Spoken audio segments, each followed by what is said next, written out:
أعوذ بالله من الشيطان الرجيم. بسم الله الرحمن الرحيم. Adakah kenikmatan dalam ibadah? Ini ada ataukah tidak ada? Karena jawaban dari pertanyaan ini akan menentukan langkah kita.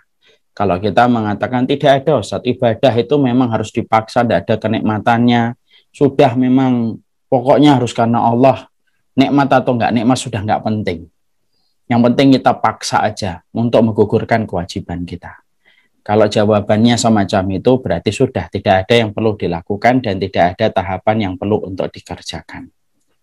Tapi kalau jawabannya itu adalah iya, bahwasanya kenikmatan dalam ibadah itu ada, inilah yang menjadikan kita akhirnya menentukan langkah, serta mengevaluasi diri kita dan mendiagnosa diri kita masing-masing. Ada apa dengan kita selama ini? Kenapa banyak ibadah yang kita lakukan, tetapi hampir mayoritas seluruh ibadah itu tidak mampu menghadirkan kenikmatan? Hanya sekedar untuk menggugurkan kewajiban kita di hadapan Allah dan tidak lebih daripada itu. Akhirnya ibadah kita sama dengan anak SMP. Anak SMP itu kalau beribadah hanya menggugurkan kewajiban. Akhirnya ibadah kita sama dengan anak SMA, hanya untuk menggugurkan ibadah. Kalau anak SMP hanya menggugurkan ibadah, masih kita maklumi, karena dia baru saja melewati masa balik. Kalau anak SMA hanya menggugurkan ibadah, masih kita maklumi, karena dia mungkin masih muda dan baru saja meninggalkan masa baliknya beberapa saat. Tapi kalau kita baliknya sudah lama dan kita tentunya umurnya sudah tidak lagi muda, lalu ternyata kita tidak pernah merasakan kenikmatan dalam ibadah, tentunya kita harus mendiagnosa dan mengevaluasi. Ada apa dengan hati kita, ada apa dengan jiwa kita. Sampai kenikmatan ini tidak mampu kita rasakan, padahal kita sepakat mengatakan bahwasanya nikmat dalam ibadah itu ada. Kalau memang kita mengatakan bahwasanya nikmat dalam ibadah itu ada. Makanya inilah yang kemudian menjadikan kita akhirnya paham. Kalau ada di antara kita yang mengatakan nikmat dalam ibadah itu tidak ada, maka jawabannya salah. Jawabannya salah. Ternyata kemudian seluruh ulama Ahlussunnah itu mengatakan bahwasanya nikmat dalam ibadah itu ada. Makanya kemudian kita dapatkan di antara satu contoh, di antara ribuan contoh yang bisa kita ambil dan kita bisa peroleh dalam panggung sejarah para sholihin terdahulu, maka sesungguhnya menunjukkan bahwasanya nikmat ibadah itu ada. Dan ini menjadikan kita harus betul-betul nanti akhirnya memahami bahwasanya nikmat dalam ibadah itu bukan sesuatu yang sifatnya mustahil. Bahwasanya nikmat dalam ibadah itu bukan fata morgana, tetapi sejatinya dia realita. Makanya mari lihat bagaimana Urwah bin Zubair dan sederet yang lainnya yang tenggelam dalam nikmatnya ibadah. Bapak dan Ibu tahu Urwah bin Zubair itu putra dari Zubair bin Awam. Ada salah satu kisah yang menakjubkan yang terjadi pada Urwah bin Zubair. Ketika Urwah bin Zubair ini, Masya Allah, beliau itu ditimpa dengan dua musibah dengan waktu yang berdekatan. Yang pertama, ketika putranya ditendang kuda dan akhirnya meninggal dunia. Padahal kita paham ya, meninggalnya anak merupakan salah satu ujian berat bagi setiap orang tua. Karena setiap orang tua tidak ada yang membayangkan bahwasanya dia yang akan menguburkan anaknya. Baru saja dia kehilangan putranya, kemudian beliau mendapati kabar berikutnya. Bahwasanya luka yang ada di kakinya ketika diperiksa sama tabib mengatakan, tidak ada obatnya, wahai Urwah bin Zubair, kecuali kamu harus diamputasi. Masya Allah. Kaget Urwah bin Zubair mendapati vonis amputasi. Tapi akhirnya beliau menerima. Lalu Urwah bin Zubair berkata kepada sang tabib, bagaimana kalian akan memotong kakiku? Maka sang tabib berkata kepada Urwah bin Zubair, tolong, ini karena kondisinya darurat, maka silahkan minum khamr. Silahkan minum khamr. Untuk menghilangkan rasa sakit yang mungkin kamu akan dapatkan ketika kami akan memotong kakimu. Dan tentunya engkau lebih tahu bahwasanya minum khamr pada kondisi semacam ini diperbolehkan karena kondisinya adalah darurat. Karena Urwah bin Zubair ini seorang ulama. Urwah bin Zubair marah dan berkata kepada sang tabib, berani sekali kamu menyarankan kepadaku untuk meminum sesuatu yang telah dilaknat oleh Allah. Tetapi sang dokter berkilah dan berkata, itu kan darurat, bukan sesuatu yang normal, tapi ini adalah kondisinya terjepit ketika kondisinya harus diamputasi. Maka Urwah bin Zubair berkata, enggak, saya enggak mau minum khamr. Silahkan kalian potong kakiku ketika aku dalam kondisi sholat, supaya aku tidak terlalu merasakan rasa sakit dari apa yang kalian lakukan ketika mengamputasi kakiku. Sang tabib sempat beliau merasa berpikir, yakin engkau dipotong ketika sholat? Iya, potonglah kakiku ketika aku dalam kondisi sholat. Tidak lama setelah dialog mereka terjadi, maka terdengar panggilan adzan. Maka sang Urwah bin Zubair dengan tertatih-tatih dengan kaki yang sakit, maka beliau menata safnya dan kemudian beliau sholat. Sang tabib karena dalam kondisi sedang melaksanakan praktek, maka dia tidak ikut sholat. Ketika Urwah bin Zubair sholat, pada saat itulah tindakan untuk mengamputasi kakinya Urwah bin Zubair itu dilakukan. Dan Urwah bin Zubair itu saking beliau tenggelam dalam nikmatnya, seakan-akan beliau tidak merasakan bahwasanya kakinya dipotong. Saking tenggelamnya beliau ketika beliau seakan-akan melihat Allah secara langsung, sehingga tidak ada yang beliau pedulikan, kecuali adalah khusyuk yang beliau rasakan di dalam sholatnya. Setelah dipotong, kemudian Urwah bin Zubair selesai sholat, Urwah bin Zubair berkata, "Kotok taha, sudah kalian potong kakiku?" Sudah. Apakah engkau tidak merasa? Maka Urwah bin Zubair mengatakan tidak merasa. Bagaimana luka kakinya menganga, kemudian sang tabib meminta izin. Saya akan guyurkan air panas untuk mematikan infeksi ataupun bakteri. Ketika diguyur air panas itulah Urwah bin Zubair menjerit sedikit, kemudian beliau pingsan. Disitulah kemudian kita mendapati bahwasanya ternyata nikmat dalam ibadah itu ada.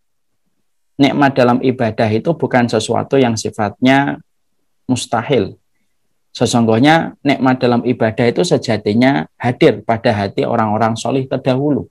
Dan ini bukan settingan, ini bukan sesuatu yang sifatnya rekayasa. Ini betul-betul pure, murni, realita, real, yang betul-betul pernah terjadi, dan itulah yang kita baca di kitabnya para ulama salafus solih. Dan itu memberikan sebuah pencerahan dan memberikan kepada kita sebuah perkara besar. Ternyata nikmat ibadah itu ada. Karena tidak mungkin Allah itu memberikan kepada kita satu ibadah, lalu di dalam ibadah itu tidak ada kenikmatan, itu sesungguhnya sesuatu yang sangat mustahil.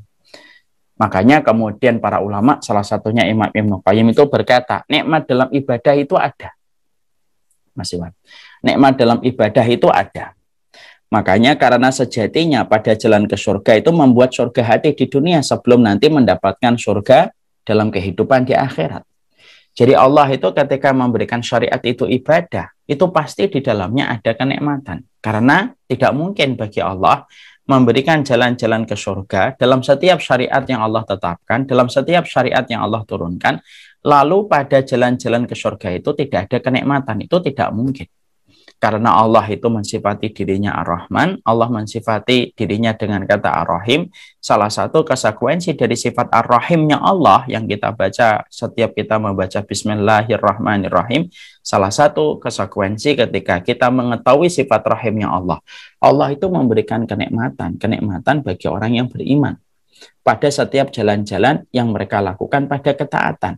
Karena mereka akan diberikan oleh Allah surga hati dalam setiap ketaatan yang mereka lakukan sebelum mereka mendapatkan surga di akhirat, yaitu adalah surga yang kita tuju. Makanya ada sebuah perkataan yang sangat indah sekali yang dikatakan oleh Imam Ibnu Taimiyah, "Inna fid dunya la jannatun man lam yadkhuluha lam yadkhuluha fil akhirah." Sesungguhnya di dunia ini ada surga. Siapapun yang tidak memasuki surga di dunia, maka dia tidak akan pernah bisa memasuki surga di akhirat. Surga di dunia itu apa? Kata Syekhul Islam. Surga di dunia itu kelapangan hati, keridhaan, kenikmatan dalam ibadah. Karena sesungguhnya disitulah kita akan mendapati bahwasanya itulah yang dinamakan surga hati, dan itu betul-betul ada. Urwah bin Zubair, orang-orang solih yang mereka memperlihatkan bagaimana kisah kehidupan mereka yang menakjubkan. Ada yang tenggelam di dalam membaca Al-Quran, ada yang tenggelam ketika mereka tahajud, ada yang tenggelam di dalam mereka melaksanakan ketaatan ketika merahasiakan apa yang mereka lakukan. Itu semuanya ada di sekitar kita. Berarti kenikmatan dalam ibadah itu ada. Dan itu sekaligus menohok kita. itu sekaligus menampar kita. Lalu apa yang kita lakukan sampai kita tidak bisa mendapatkan kenikmatan itu dalam kehidupan kita? Makanya sampai ada sebuah kata-kata yang bisa menjadi perenungan untuk kita.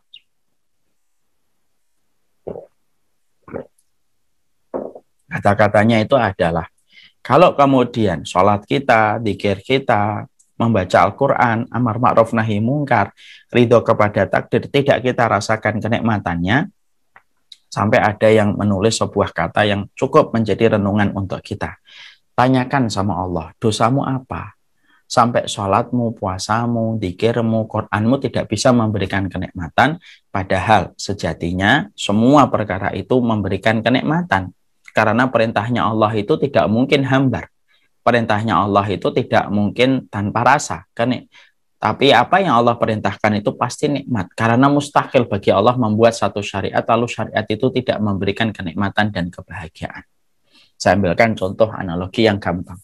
Kalau kita melihat chef internasional, pasti masakannya enak dan gurih. Semakin dia profesional, semakin namanya terkenal, semakin makanannya itu enak, sensasi rasanya. Kalaulah kemudian koki dan yang lainnya itu, maka kemudian kita mengetahui betul bahwasanya itu merupakan perkara yang menjadikan seorang koki itu masakannya menjadi luar biasa dan banyak membuat orang kagum, itu baru koki, apalagi Allah. Kalaulah seorang koki tidak mungkin membuat makanan yang hambar karena dia tahu apa menu-menu dan resep di dalam membuat makanan-makanan yang mempesona dan bisa menggoyang lidah manusia, itu baru koki. Mungkin nggak Allah itu membuat syariat sholat, syariat puasa hanya untuk sekedar penjajahan kepada manusia, lalu tidak ada kenikmatannya? Nggak mungkin. Emang Allah pengen menjajah kita dengan sholat? Kemudian Allah menetapkan syariat puasa itu untuk menjajah kita. Sampai setiap syariat sholat, syariat puasa itu tidak memberikan kenikmatan. Berarti kalau semua ibadah itu kita berkata tidak ada nikmatnya, berarti Allah menjajah kita dengan semua syariat itu. Padahal Allah mustahil menjajah manusia. Berarti ketika Allah itu memberikan syariat kepada kita untuk sholat, untuk puasa, untuk ibadah dzikir, untuk tilawatul Quran, pasti di situ ada kenikmatannya yang Allah janjikan. Kita tinggal mencari mana itu tempat-tempat rahasia yang sejatinya bisa memberikan kenikmatan kepada kehidupan ibadah kita. Dan itu untuk menjawab sesuatu yang sering sekali. Itu untuk menjawab perkara yang sering sekali kita lupakan dalam kehidupan kita. Apakah nikmatnya ibadah itu ada? Jawabannya clear, jelas. Nikmatnya ibadah itu ada. Dia bukan mustahil, dia bukan jauh, dia bukan fata morgana, tetapi dia sifatnya ada, sifatnya hadir, dan sifatnya telah dilalui oleh orang-orang solih dalam kehidupan mereka. Makanya Masya Allah kan, saya ambilkan satu contoh lagi. Abu Kilabah. Tahu Bapak dan Ibu Abu Kilabah? Abu Kilabah itu disebut Ayubnya zaman ini. Yaitu Nabi Ayubnya umatnya Rasulullah itu ya Abu Kilabah. Abu Kilabah itu tangannya potong, tangannya kemudian putus, kakinya kemudian lumpuh, matanya dalam kondisi hampir rabun atau katarak sampai menyebabkan mau buta. Tapi orang yang semacam ini kalau berzikir gimana? Abu Kilabah itu zikirnya dicatat di dalam kitab-kitab para ulama. Saking para ulama kagum dengan zikirnya Abu Kilabah. Alhamdulillahilladzi faddalani ala katsirin mimman khalaqa tafdila. Segala puji bagi Allah yang telah menciptakan aku dengan mengistimewakan fisikku di antara seluruh penciptaan-penciptaan makhluk yang lainnya. Coba Bapak dan Ibu merenungkan. Saya ulang kembali zikirnya. Alhamdulillahilladzi faddalani ala katsirin mimman khalaqa tafdila. Segala puji bagi Allah yang telah memberikan pengistimewaan pada fisikku di antara seluruh makhluk yang Allah ciptakan dalam fisik mereka. Kalau yang mengucapkan zikir ini adalah orang yang tinggi, besar, kuat, putih, tampan, kaya raya, kita maklum zikirnya semacam ini. Tapi zikir ini diucapkan oleh seseorang yang bernama Abu Kilabah, matanya katarak hampir buta, tangannya buntung dua, kakinya lumpuh tidak bisa jalan, dan hidupnya di pinggir pantai, hanya ditemani dengan sebuah tenda, hanya dengan satu anak kecil yang membantunya kalau dia mau sholat. Ketika ada orang nanya sama Abu Kilabah, Kenapa kamu berzikir semacam ini? Apa yang menjadikan kamu merasa bersyukur kepada Allah? Loh iya, bukankah Allah bisa mengirimkan halilintar untuk menyambarku? Bisa. Bukankah Allah bisa mengirimkan air laut untuk menerjang dan menyeretku ke tengah lautan? Bisa. Bukankah Allah bisa untuk membukakan tanah ini dan lalu menelan bumi ini, menelanku? Bisa. Lalu Allah tidak lakukan itu. Itulah yang membuatku bersyukur. Masya Allah. Disinilah kita akhirnya paham. Luar biasa ya. Kebahagiaan dalam kenikmatan ibadah itu sejatinya ada. Dia bukan sesuatu yang sifatnya mustahil, tetapi sesuatu yang sifatnya ada. Dan itu memberikan sebuah tamparan untuk kita semuanya. Kita ini selama ini kemana aja? Sampai kemudian kita ketika kita beribadah hanya melepaskan kewajiban kita. Masya Allah ya. Kalau kemudian saya, Bapak, Ibu, yang selama ini kita sudah 30 tahun ke atas, lalu ketika kita beribadah hanya melepaskan kewajiban dan tidak ada sensasi kenikmatan yang kita rasakan, apa bedanya kita dengan anak SMP yang mereka ketika beribadah hanya melepaskan kewajiban? A'udzubillahi min dzalik, nastaghfirullahaladzim. Nah, itu yang menjadikan kita memahami.